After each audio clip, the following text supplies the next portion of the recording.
প্রিয় শিক্ষার্থী, আজকের ক্লাসে তোমাদের স্বাগতম।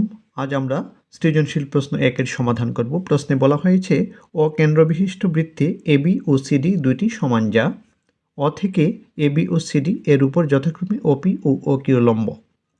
ক. প্রমাণ করো যে অর্ধবৃত্তস্থ কোণ এক সমকোণ। খ. প্রমাণ করো যে পি এবি এর মধ্যবিন্দু। গ. প্রমাণ করো যে ওপি ইকুয়াল টু ওকিউ। আমরা একটি একটি করে এর সমাধান করব। প্রথমে আমরা ক এর সমাধান করব। প্রমাণ করো যে অর্ধবৃত্তস্থ কোণ এক সমকোণ। প্রথমে আমরা বুঝে নিই অর্ধবৃত্তস্থ কোণ কি।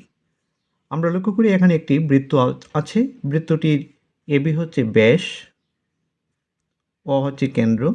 এবি ব্যাস বৃত্তটিকে সমান দুইটি ভাগে বিভক্ত করেছে। এবি এর উপরের দিকে একটি অর্ধবৃত্ত, নিচে আরেকটি অর্ধবৃত্ত। আর এই যে কোণ, বৃত্তের পরিধির উপরে যে কোণটি তৈরি করেছে এটি হচ্ছে অর্ধবৃত্তস্থ কোণ। এই কোণটি হচ্ছে অর্ধবৃত্তস্থ কোণ। আমরা যদি এখানে সি বিন্দু দিই তাহলে এ সি বি হচ্ছে অর্ধবৃত্তস্থ কোণ।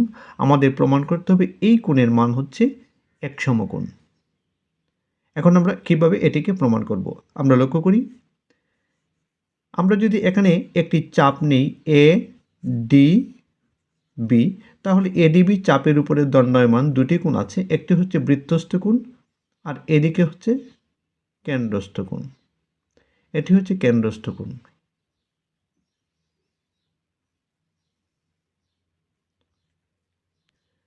বৃত্তস্থ কোণ এবং কেন্দ্রস্থ কোণের মধ্যে একটি সম্পর্ক আছে। সম্পর্কটি হচ্ছে বৃত্তস্থ কোণ কেন্দ্রস্থ কোণের অর্ধেক। বৃত্তস্থ কোণ সবসময় কেন্দ্রস্থ কোণের অর্ধেক থাকে। এটি হচ্ছে সূত্র। আমরা লিখতে পারি বৃত্তস্থ কোণ সমান হাফ ইন্টু কেন্দ্রস্থ কোণ। এখন আমরা কেন্দ্রস্থ কোণের মান কত জানলেই বৃত্তস্থ কোণের মান কত পাওয়া যাবে। কেন্দ্রস্থ কোণ আমরা লক্ষ্য করি এবি ব্যাস কেন্দ্রস্থ কোণ তৈরি করেছে। এটি একটি সরল কোণ। এর মান আমরা জানি 180 ডিগ্রি। এক সরল কোণ সমান 180 ডিগ্রি বা দুই সমকোণ। তাহলে আমরা লিখতে পারি হাফ ইন্টু কেন্দ্রস্থ কোণের মান 2 সমকোণ, আর দুই সমকোণের অর্ধেক, দুই সমকোণের অর্ধেক হচ্ছে এক সমকোণ।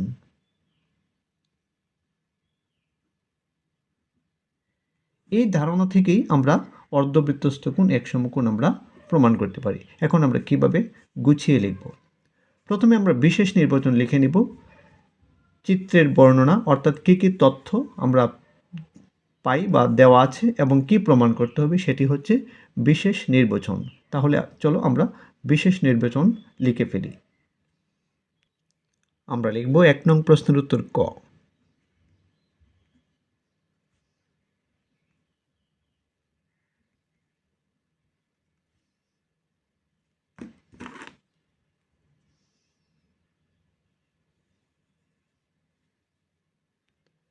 বিশেষ নির্বাচন হচ্ছে দেওয়া তথ্যগুলি লেখা। আমরা লক্ষ্য করি এখানে অকেন্দ্রবিশিষ্ট বৃত্তে এবি একটি ব্যাস। আমরা লিখব অকেন্দ্রবিশিষ্ট বৃত্তে এবি একটি ব্যাস।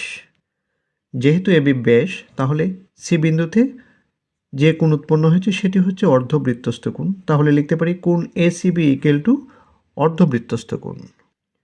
প্রমাণ করতে হবে এসিবি ইকুয়াল টু এক সমকোণ। তাহলে লিখব প্রমাণ করতে হবে এসিবি ইকুয়াল টু এক সমকোণ। প্রমাণের জন্য আমরা এবি এর যে পাশে সি বিন্দু অবস্থিত তার বিপরীত দিকে বৃত্তটির উপরে একটি বিন্দু ডি নেব।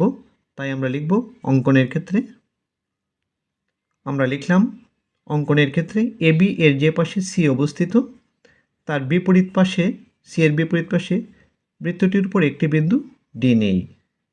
এখন আমরা প্রমাণে চলে যাব। আমরা লিখব প্রমাণ। প্রমাণের ক্ষেত্রে আমরা এডিবি চাপের উপর দণ্ডায়মান কেন্দ্রস্থ কোণ এবং বৃত্তস্থ কোণের মধ্যে সম্পর্ক লিখব।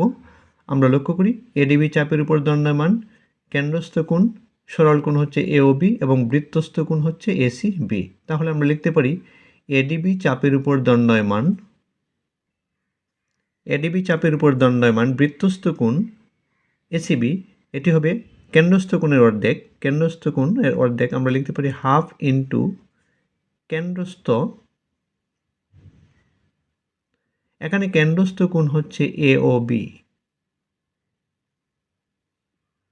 এওবি হচ্ছে কেন্দ্রস্থ এবং এটি যেহেতু ব্যাস সরলরেখা, তাহলে আমরা বলতে পারি কেন্দ্রস্থ সরল কোণ। হাফ ইন্টু কেন্দ্রস্থ সরল কোণ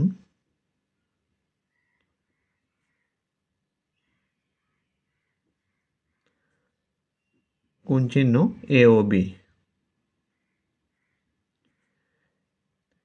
এটি কোন সূত্র থেকে এসেছে? বৃত্তস্থ কোণ কেন্দ্রস্থ কোণের অর্ধেক। আমরা সূত্রটি লিখে নিতে পারি।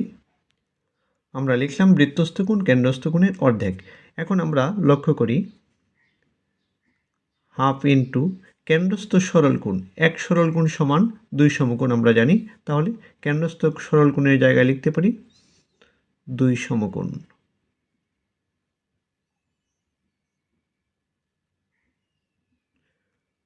আর 2 সমকোণের অর্ধেক হচ্ছে 1 সমকোণ।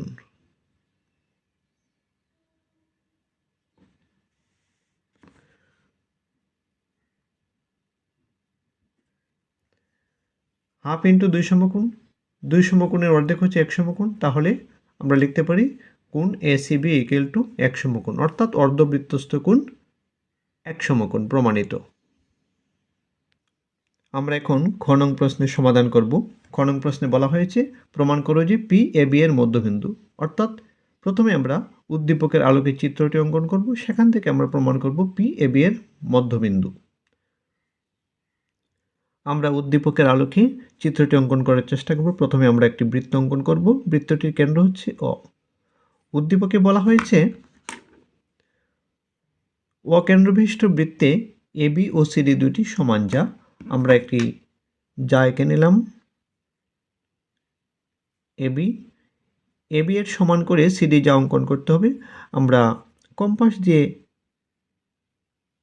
এবি এর দূরত্ব মেপে নিলাম, এখানে বসিয়ে আমরা একটি চাপ দিয়ে দিলাম। এখন এটি হচ্ছে এবি এর সমান যা। এবি এর সমান যাটি হচ্ছে সিডি।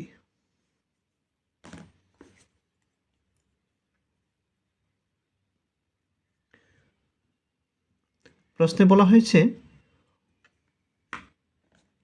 ও থেকে এবি ও সিডি এর উপর ওপি এবং ও কিউ লম্ব। ও থেকে এবি এর উপর একটি লম্ব অঙ্কন করতে হবে এবং সিডি এর উপর আরেকটি লম্ব অঙ্কন করতে হবে। আমরা অনুমান করে একটি লম্ব অঙ্কন করে নিলাম। প্রথমে আমরা ও থেকে এবি এর উপর ওপি লম্ব অঙ্কন করলাম।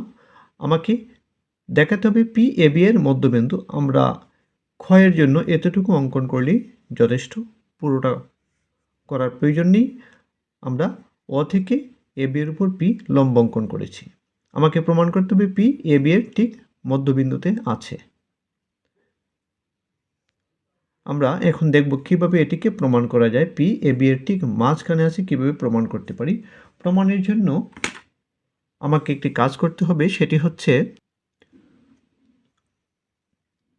ওবি এবং ও এ যোগ করে নেব।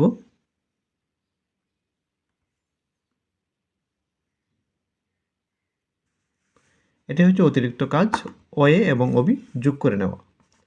এখন আমরা লক্ষ্য করি এখানে ও বিন্দুটি এখানে দিয়ে দিলে সুন্দর হয়, এটা ক্যান্সেল।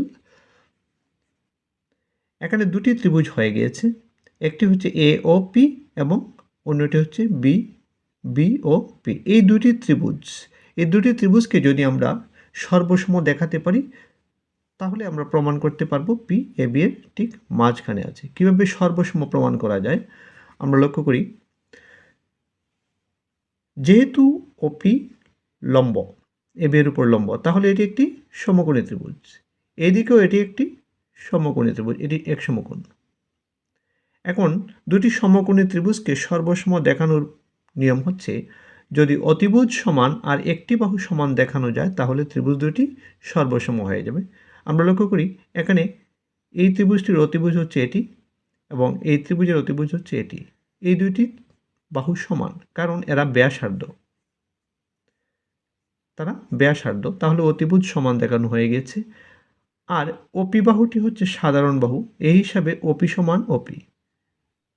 সমকোণী ত্রিভুজ দুটির মধ্যে অতিভুজ সমান এবং একটি বাহু সমান হয়ে গিয়েছে, তাহলে ত্রিভুজ দুটি সর্বসম, অর্থাৎ ত্রিভুজ এ ও পি সর্বসম ত্রিভুজ বি ও পি। যেহেতু এ ও পি এবং বি ও পি সর্বসম, তাহলে অপর বাহু সমান হবে, অর্থাৎ এপি ইকুয়াল টু বিপি হবে।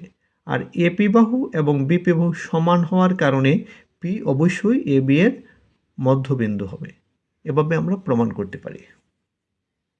আমরা এখন দেখব কিভাবে খাতায় এটিকে আমরা লিখতে পারি। প্রথমে আমরা বিশেষ নির্বাচন লিখে নেব। বিশেষ নির্বাচন হচ্ছে চিত্রের বর্ণনা, দেওয়া তথ্য এবং কি প্রমাণ করতে হবে। চিত্রের বর্ণনা হচ্ছে অকেন্দ্র বিশিষ্ট বৃত্তে এবি একটি যা, ওপি ওই জায়ের উপর অঙ্কিত লম্ব। আমরা লিখলাম অকেন্দ্র বিশিষ্ট বৃত্তে এবি যা, কেন্দ্র অ থেকে এবি এর উপর ওপি লম্ব, কেন্দ্র অ থেকে এবি এর উপর ওপি লম্ব, অর্থাৎ 90 ডিগ্রি। প্রমাণ করতে হবে পি এবি এর মধ্যবিন্দু। আমরা লিখলাম প্রমাণ করতে হবে পি এবি এর মধ্যবিন্দু। অঙ্কন।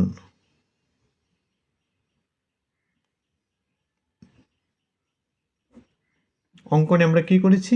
ওবি এবং ওএ যোগ করেছি। আমরা লিখব ওএ এবং ওবি যোগ করি। এই দুটি ত্রিভুজকে সর্বসম দেখানোর পূর্বে এই দুটি ত্রিভুজ যে সমকোণী ত্রিভুজ সেটি আগে দেখাতে হবে। যেহেতু ওপি লম্ব এবি, তাহলে এই কোণটি সমকোণ, এই কোণটি সমকোণ। তাহলে আমরা লিখতে পারি, আমরা লিখলাম ওপি লম্ব এবি হওয়ায় কোণ এপিও সমান কোণ বিপিও প্রত্যেকেই এক সমকোণ।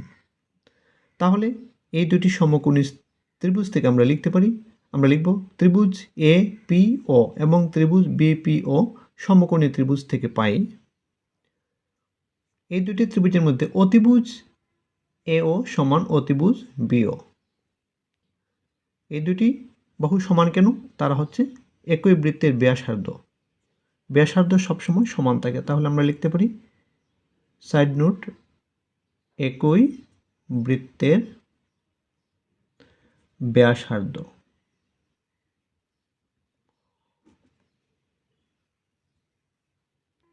আমরা আরও একটি বাহু সমান দেখাবো। ওপি হচ্ছে সাধারণ বাহু, দুই ত্রিভুজের মধ্যেই আছে। OP equal to OP, OP equal to OP, তারা হচ্ছে সাধারণ বাহু।